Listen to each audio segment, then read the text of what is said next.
कृष्ण भक्ताय तद्भक्ताय नमो नमः। वंशाकल्पतरुभ्यश्च कृपा सिन्धुभ्यैव च पतितानां पावनेभ्यो वैष्णवेभ्यो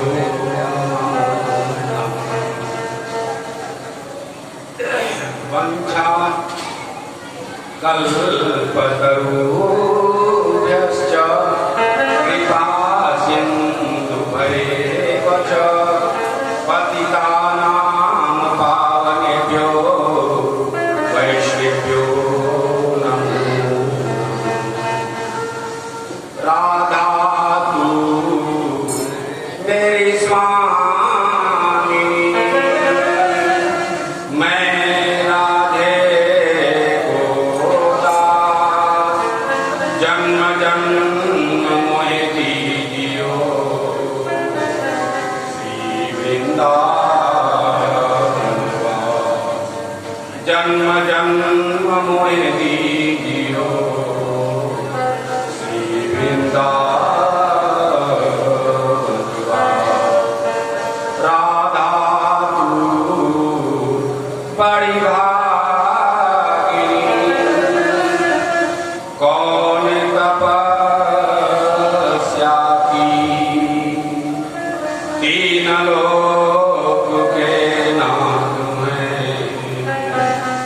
सोते हो भागी। जय राधा माधव कुंज बिहारी,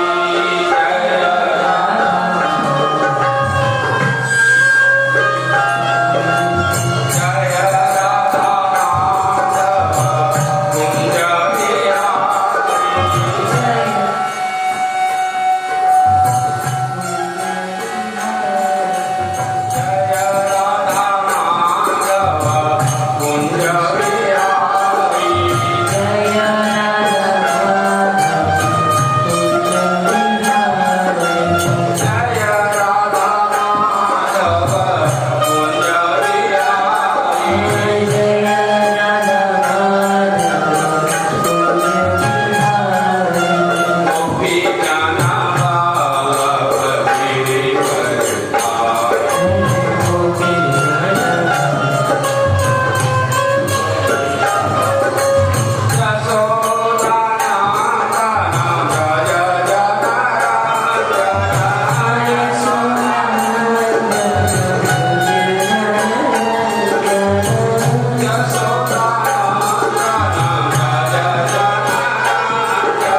हमारे से ज्यादा हरे कृष्णा। ओम नमो भगवते वासुदेवाय।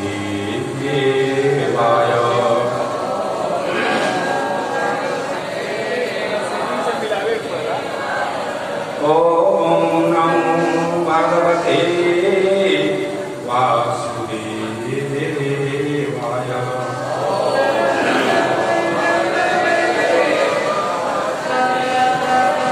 ओम नमो भगवते वासुदेवाय।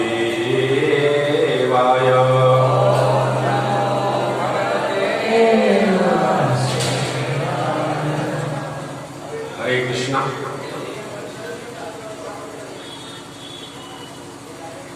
प्रेम से बोलिए वृंदावन बिहारी लाल की जय। श्री श्री राधा रानी की परम आदरणीय श्री राजकुमार बाबा उपस्थित भगवत भक्त कथा अनुरागी बंधु माताएं एवं भाई तुल्य अभिभावकगण और हमारे कथा सागर के सभी सदस्यगण, बहुत ही सौभाग्य की बात है कि हम लोग आज एकत्रित होकर के श्री राधा जी के जन्म उत्सव को सौ उल्लास मना रहे हैं। आज राधा अष्टमी है, राधा जी का जन्म हो चुका है, तो हम लोग राधा जी के जन्म उत्सव का कथा का श्रवण करेंगे, क्योंकि जिनकी कृपा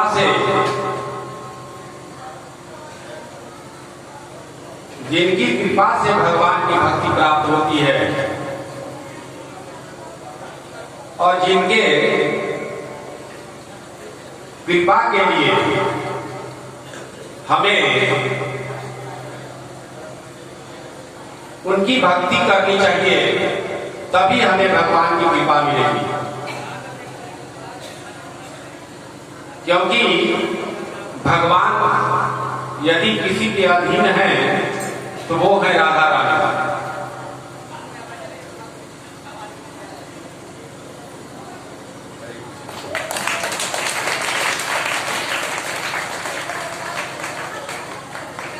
हरे कृष्णा। हमारे हिदालाल प्रभु जी हैं, माला पहनाने का उत्तरदायित्व तो है इन्हीं के पास है। ऐसा भी भक्त होना चाहिए जो इस उत्तरदायित्व को निभा सके, क्योंकि बिना इसके भी इस व्यास मंच का कार्य अधूरा ही रहता है। इसलिए हम इनका हृदय से आभार व्यक्त करते हैं। जब भी कथा होती है, माला इनके द्वारा पहनाई जाती है, तो हम इनका भी आभारी हैं। और मैं कह रहा था कि आज राधा अष्टमी है, इसलिए राधा जी के विषय में हम लोगों को जान लेना चाहिए कि राधा कौन है। एक बहुत बड़ा प्रश्न यह आता है कि भगवान तो रुक्मिणी के साथ शादी किए हुए, फिर राधा कौन है? राधा कोई और नहीं, भगवान की ही आह्लादनी शक्ति है। भगवान जब गोलोक धाम में नित्य लीला करते हैं, तो लीला करने में कम से कम 2 व्यक्ति की आवश्यकता होती है। अकेले लीला नहीं हो सकती। कोई भी खेल खेलना हो तो उसमें मिनिमम 2 व्यक्ति का होना आवश्यक है। तो भगवान गोलोक वृंदावन में नित्य लीला करते हैं, क्योंकि भगवान लीलाधारी हैं और लीला करने में उनका सहयोग राधा रानी के द्वारा किया जाता है। इसलिए राधा रानी कोई भिन्न नहीं है। भगवान कृष्ण, मैं इसका वर्णन करूंगा, इस प्रकार भिन्न नहीं है। तो आज भाद्र पक्ष शुक्ल पक्ष अष्टमी तिथि और रविवार है दिन, तो अष्टमी तिथि को शुक्ल पक्ष में राधा रानी का जन्म हुआ और कृष्ण का जन्म कृष्ण पक्ष के अष्टमी को। दोनों लोग 15 दिन पहले हम लोग जन्माष्टमी मनाए हैं और 15 दिन बाद हम लोग राधा अष्टमी मना रहे हैं।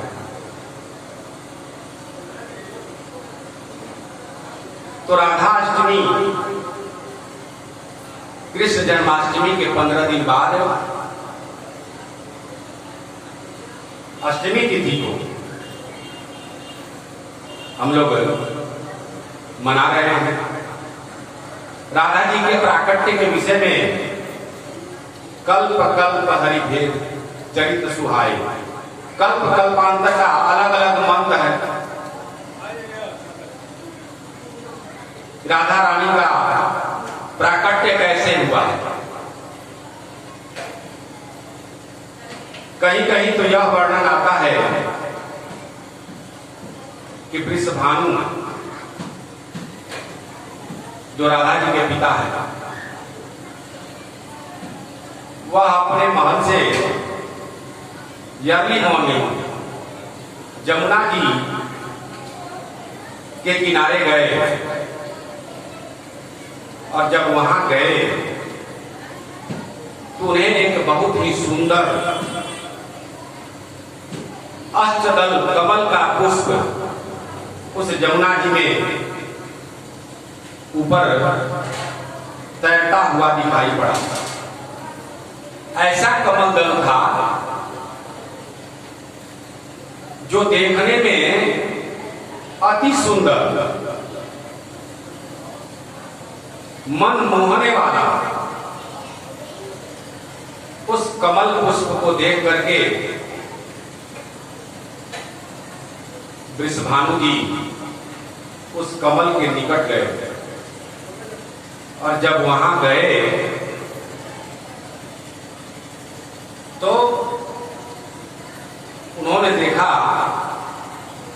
यह कमल पुष्प में एक छोटी सी सुंदर कन्या बिल्कुल सुनहरा कलर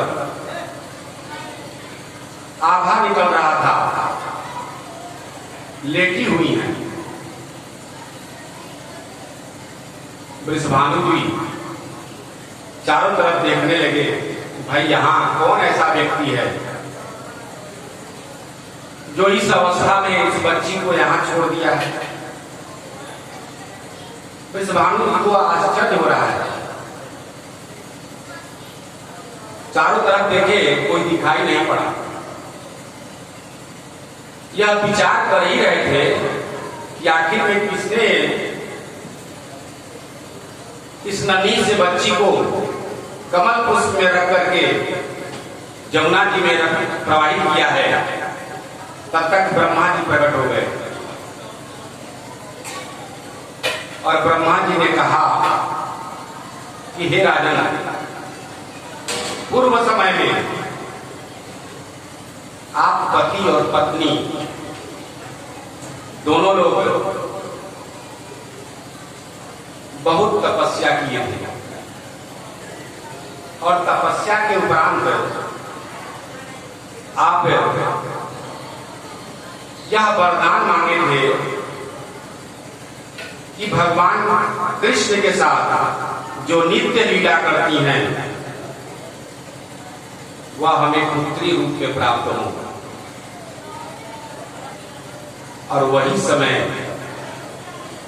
आज आ गया कि आपको वही पुत्री जो भगवान कृष्ण के साथ नित्य लीला करती हैं, उनके गोलोक धाम में विचरण करती हैं,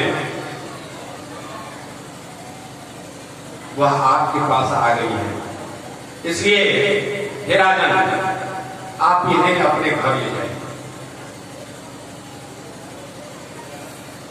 और वृषभानु जी वात्सल्य प्रेम उनके हृदय में उभरा और वह बच्ची को गोद में लिए और गोद में लेकर के अपने घर को चले गए। बोलिए राधा रानी की। तो एक कथा यह है, यह आदि पुराण के 12वां अध्याय में 9वां श्लोक सूत गोस्वामी जी ऋषियों को सुना रहे हैं इस कथा को। और एक कथा और भी